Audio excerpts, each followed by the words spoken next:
Colorado, those bells from the fabulous Duke Ellington Orchestra mean it's time to go high atop the beautiful Five Points Media Center in Denver, Colorado for KBDI's weekly look at the issues of our time, Colorado Inside Out, keeping our ever-watchful beady eye on Colorado politics and Colorado politicians. Brought to you by the Denver Dry Goods Company. And now, here's the host of Colorado Inside Out. Greetings, everyone out there in Radioland. Welcome to Colorado Inside Out, KBDI Radio's weekly look at the issues affecting the citizens of this fine state. I'm your host, Gino Fallon. It's our special end-of-the-year episode where we recap the big issues of 1927 and look ahead to 1928. We're trying out a new experimental technology for tonight's show. We're filming our little radio broadcast and capturing sound at the same time, just like that new movie, The Jazz Singer. So if you like what you're hearing over the air, come to a local theater here in Denver soon to see this new wonder of the talking film. In the meantime, let me introduce our esteemed panel of journalists and community leaders that join our roundtable each week. The lovely socialite Helen Bonfils, who is a lover of the arts and also has a very close family connection to the Denver Post. Yes, Mr. O'Fallon, it is so nice to be here with you tonight. As you know, my father, Frederick Bonfils, runs the Denver Post, and should he ever drop dead, say in 6 years, I will take over for him and be in charge of that august paper. But right now, my concern is making sure this is a better cultural city. Well, thank you. Good to see you. Well, we also have a fine gentleman, a man of letters, the tenured professor Chumley Drizzlewitt. He is a professor of ancient studies at Colorado Women's College, and he also happens to be a golf coach. Nice to see you, sir. Cogito ergo sum. Think, therefore, I am. Very good, sir. Only somebody who went to the University of Colorado would know that. We have somebody here by that, with that distinction. Pearl Carney, Denver Star reporter and one of Denver's top Negro reporters. It is nice to see you. Thank you so much. I must admit, my primary area of study was journalism, and I really didn't take any of the antiquities, including Latin. Well, it's amazing these progressive curriculums. You can get a journalism degree these days. We have a fine newspaper reporter here with us now, Robert Chase, a reporter from the Rocky Mountain News. Nice to see you. All right, I'm just fresh up from the coal strike down in Aguilar and ready to get on with it here in Denver. That's an amazing story. Well, let's get started. Topic 1, Mayor Benjamin Franklin Stapleton won election to his second term earlier this year, despite public cries against the Ku Klux Klan supporting his first campaign, and in the recall election, the mayor faced just 1 year after taking office. Running for his second term, Stapleton tried to distance himself from the Klan, and in response, the Klan, the Tramway Company, and Senator Lawrence C. Phipps all backed City Council President Harry W. Risley, who came in a distant third place in a field of 14 candidates. Has Mayor Stapleton truly reformed his own heart where the Klan is concerned? And how long can this guy keep hold of the reins of our city? Ms. Bonfils. Well, as you no doubt know, my daddy didn't approve of Mr. Stapleton running for this second term. But it is not just because of the Klan, which I think will be rousted from this state. It's a disgrace, and they will be rousted. But Benjamin Stapleton has some very odd notions for what we're going to do in this city. For example, he's very interested in building an airport. Now, he has cited some land that is a good 10 miles from the center of downtown. Now, everyone knows that an airport more than 10 miles from downtown just simply will not work. It could never work. It could never work. So this, as my daddy has named it, he's calling it Stapleton's Folly. I understand that people think air travel will be the wave of the future, but I think this airport is a big mistake. Professor Drizzlewitt, why couldn't they move this airport closer to town? Oh, I'm sure because Stapleton's buddies had some speculative interest in it. And besides that, he's the kind of man who would have the airport named after himself. Just a low class, really the kind of man who's appropriately attracts the kind of trash like the Ku Klux Klan. Let's acknowledge this is grown men and women dressing up in these ridiculous costumes with these pointed caps as if they were the school dunces with the points on top. And it's just shocking that after this original Ku Klux Klan existed for a while during Reconstruction, that just because people saw some movie, there was a talking picture called Birth of a Nation. Of W.D. Griffin. And that's what got this modern thing started, as if it's just disgraceful that Americans are that gullible and easily, or at least some of them are, easily influenced to go and start up a ridiculous organization like that again because of a talking picture. But let's give some credit to another entity in Denver that's not elected, fortunately, by the same twits who elected Benjamin Stapleton. The Denver School Board is elected separately, and apparently the voters there do a much better job. The Denver School Board has put in a new plan, and I hope it'll sweep the nation, which says that teacher salaries will be set strictly by how much education the teacher has and how many years they've been teaching. That's a very progressive thing. Des Moines has also adopted this, and so that it means the teacher salaries won't be based on, say, paying a woman less or paying a colored person less, that everybody gets exactly the same based on how long they've been teaching and their education. It's a very fair system, and I hope it takes over everywhere, and it's one of the things that helps us fight back against this Klan idiocy. Well, Ms. Carney, what do you make of this notion that the Klan is simply perhaps a fond romanticism stemming back to D.W. Griffin's recent movie? That would be D.W. Griffith. And I just say pshaw. Ms. Bonfils, it was your paper that really did not speak up against the Klan. Did not speak up against the Klan. In 1921, the Denver Post, the Ku Klux Klan is the largest, most efficiently organized political force in Colorado today. And where was everyone when Governor, thankfully, former Governor, Clarence Morley said, this was his campaign pledge, remember? Every man under the Capitol Dome, a Klansman. And we had Coloradans running willy-nilly to vote for Governor Morley, vote for Mayor Stapleton.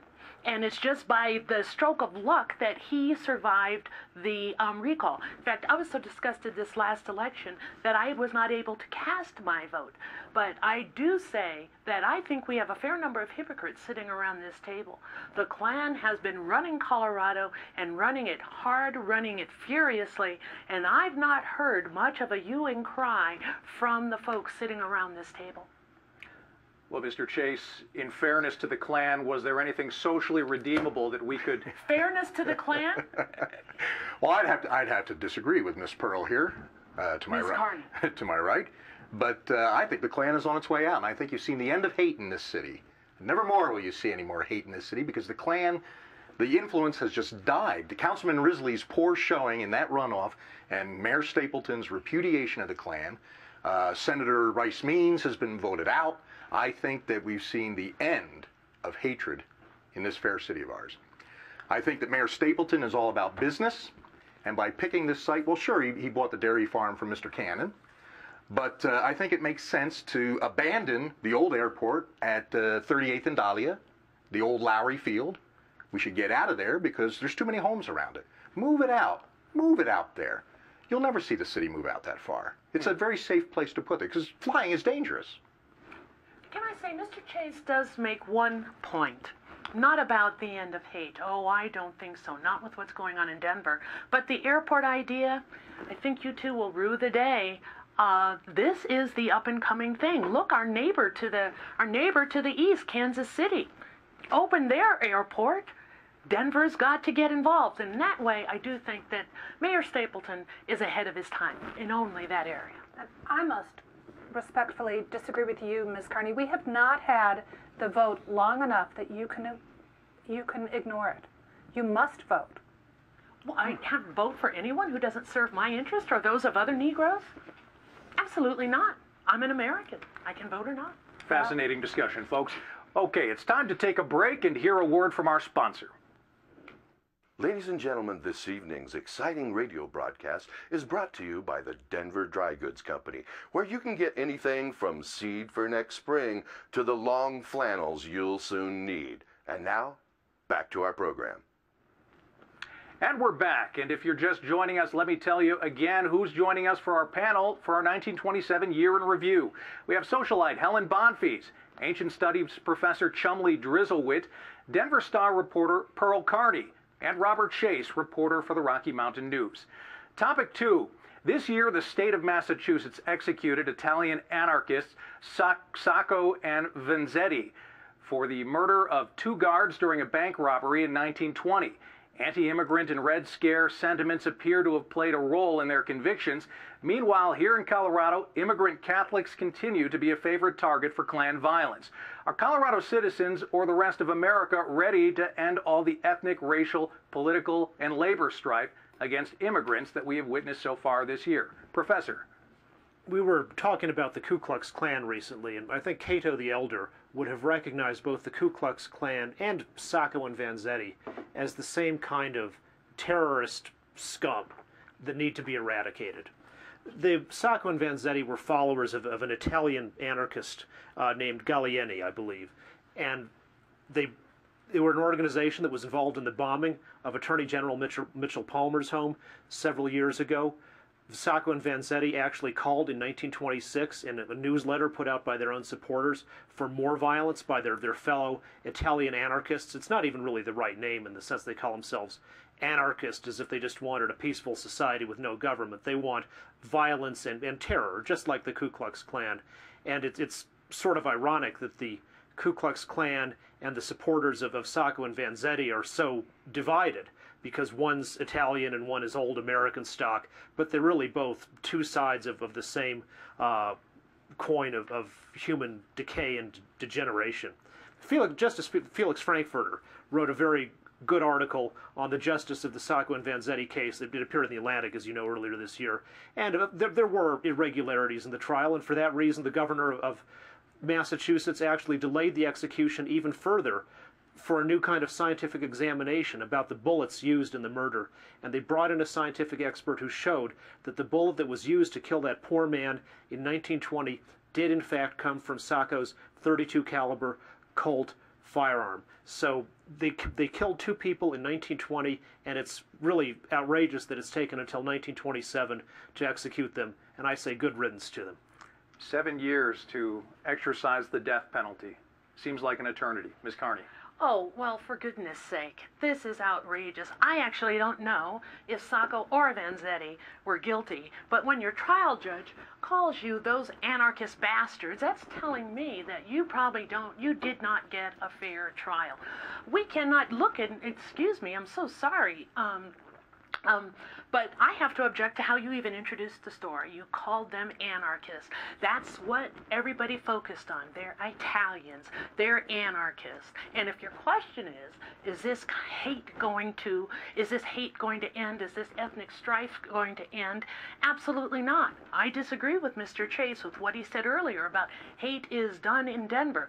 Absolutely not. The fact that these men were Italian immigrants, that's what fueled so much hate. Look, we've got the that law that Congress passed just 3 years ago that reduces the immigration quotas from Italy, from Greece, from Hungary, from all those Eastern European countries. So I got to tell you, Italians in this country, they're treated as bad as Negroes, and I ought to know.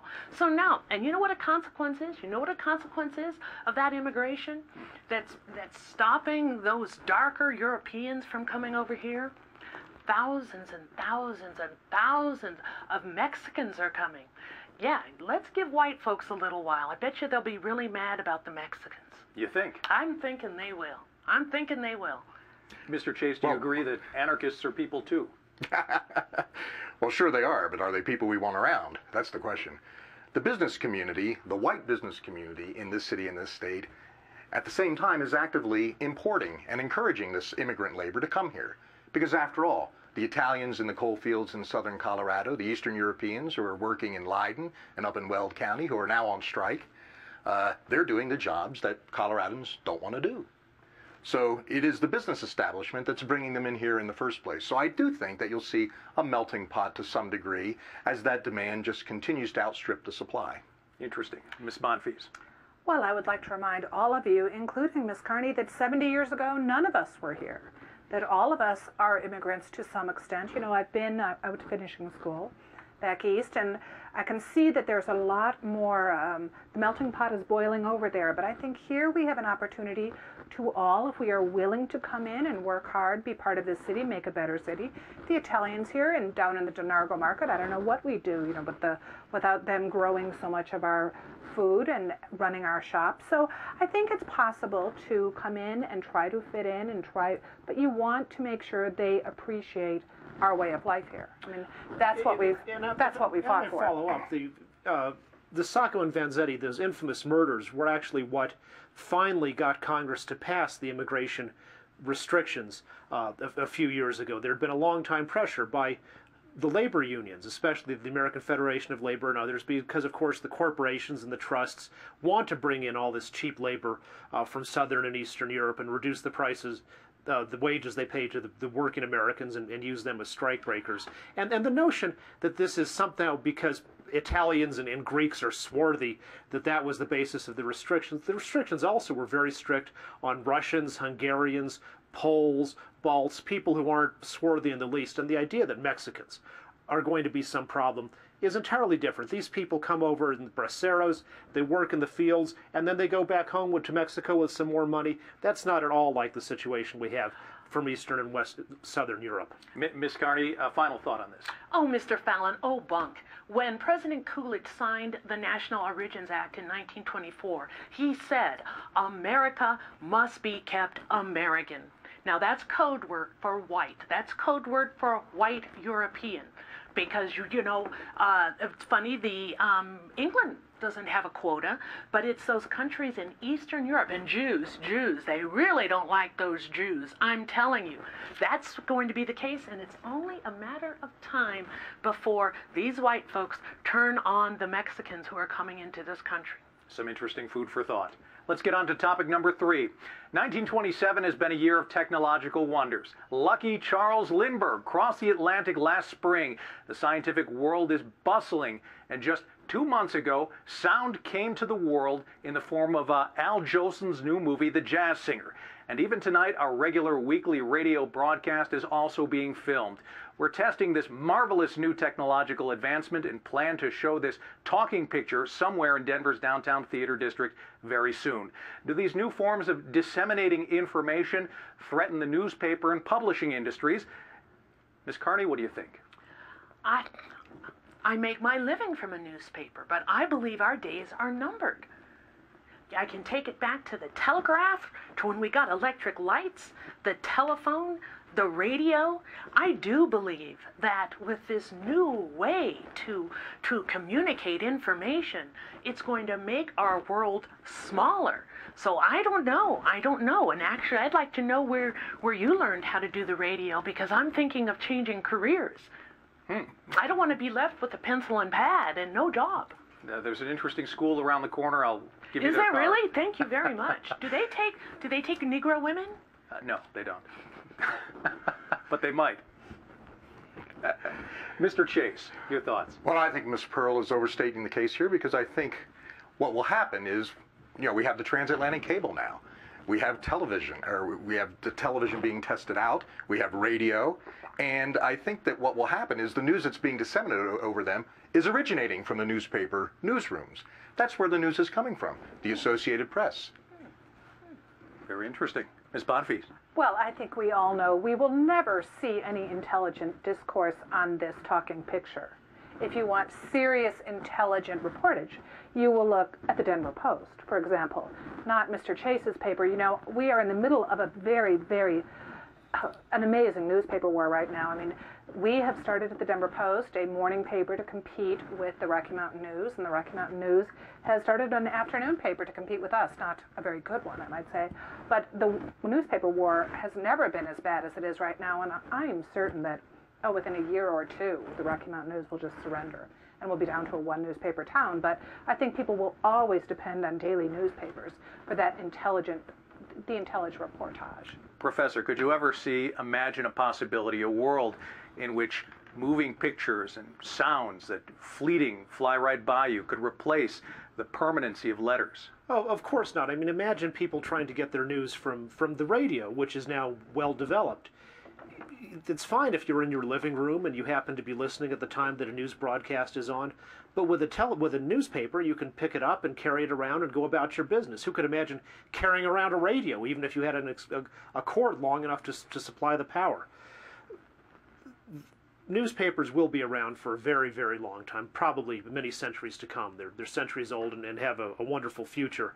But I'm personally, as a newspaper reader, very glad that the E.W. Scripps Company bought the Rocky Mountain News and the Denver Times to really put some competition into the newspaper business in this city. And I think you can see, in terms of the respectability of coverage, you have this one man from the Rocky Mountain News who's dressed like a clerk to a stockbroker. And on the other hand, you have the representative of the Denver Post coming as a trollop. And the representative from the Denver Star. You're well dressed too, and certainly no trollop. Thank you very, very much. Well, folks, we just have a couple of minutes left. Let's make some predictions for 1928. It's a big election year, a presidential election year, in fact. What do you see on the horizon for the big presidential election year, sir? Well, I think that the Republicans, with the prosperity we have really got the ball rolling behind them, and the Democrats are really scrambling for candidates. Al Smith, the governor of New York, thinking of running. And I don't think this nation elects a Catholic president, even though the Klan is in decline. We don't elect a Catholic president for at least 100 years. So on the Republican side, with Coolidge not running, I think we have Secretary of Commerce Herbert Hoover, a very good businessman, and we have Senator Dawes from Illinois, who's thinking of running.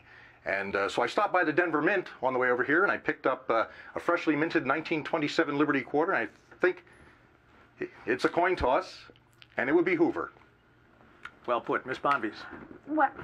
And we'll deal with you after this recording. I believe probably the Republicans will stay in power. I think business is growing. It's boom times for us. If you look out east, we have the record wheat crops. The farmers out there are doing a wonderful job of taking that virgin prairie and plowing it up. We're going to have very affluent times here. Professor. You would know about the plowing of virgins, I suppose. I predict that Governor Smith will win because this country is getting sick and tired of prohibition. It's called the Great Experiment. It's been a great failure. And the idea that this country wouldn't vote for a Catholic, well, for goodness sakes, William Howard Taft was a Unitarian, and this country voted for him. And if they could handle a Unitarian, they could certainly handle something more mainstream like a Catholic. And Ms. Carney. For my money, Norman Thomas has my vote. He will be running as the socialist candidate. Norman Thomas truly cares about the little person. I got to tell you, the New York governor does not have a chance. He's from immigrant stock, Italian. Yeah, there's a bit of German there. German, Irish, Italian. He's big city New York. They're going to go with the boy from Iowa. They're going to go with, you count on it, Herbert Hoover. Although Norman Thomas has my vote. Some good predictions there. Let's get on to the disgrace of 1927. Ms. Bonvies. Well, I would say my colleague to my left is my disgrace, but I'm going to the continuing miners' strike. These people are just trying to earn a living, and they should not be quashed. Terrible situation. Professor. The easily duped people who have been led by people like Margaret Sanger and her organization Planned Parenthood and the other eugenics nuts into proposing a national eugenics bill. States like Alabama that want to do that, go ahead, that's their state's right. But there's certainly nothing in our United States Constitution giving government authority over who marries or doesn't or has children. Crazy stuff. Ms. Carney. That fiend, Galen Locke, the disgraced former Grand Dragon of the Colorado Ku Klux Klan, well, he has another organization called the Minutemen of America. They're up to no good, and they disgrace the name of those real Minutemen. Mr. Chase. Well, I think if you look at your movie houses lately, you've noticed that the Fox studios out in Hollywood have started producing newsreels for the talkies. Incredible. That have just come in for a studio. Fox, especially, to get into the news business. It's outrageous. There's no future there. And something nice about somebody in 1927. Well, I'd like to say that we are seeing this new cultural advance, talking pictures. You know, this is the year that the Motion Picture Academy will start so that we can see more movies. And I personally am going to make it a mission to bring culture here. I'm going to start a theater on Colfax that will be there in perpetuity. There will always be a Helen Bonvies Theater on Colfax until one day my newspaper is sold to build the Denver Performing Arts Complex. Well, interesting look into the future. Sir. Our Colorado sports hero, Jack Dempsey, the Manasseh Mauler, And even though he failed to regain the heavyweight title in his fight with Gene Tunney, everyone knows that he really won, and he was deprived of the title only by the infamous long count. Ma'am. Denver Judge Ben Lindsay. He has fought so many good fights, and now the Colorado Supreme Court has taken his license away. But he is out with a book called The Companionate Marriage, and he talks about birth control, and he actually advocates something called a no-fault divorce. I believe this man has always been ahead of his time.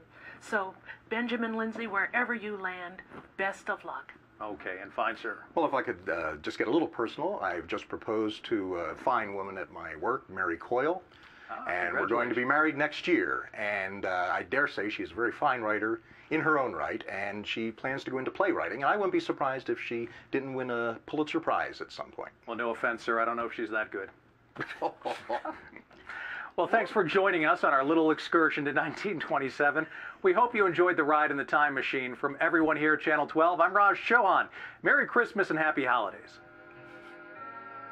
Ladies and gentlemen, the participants in this evening's radio broadcast were host Raj Chohan, panelists Patricia Calhoun, David Kopel, Dani Newsum, and Kevin Flynn.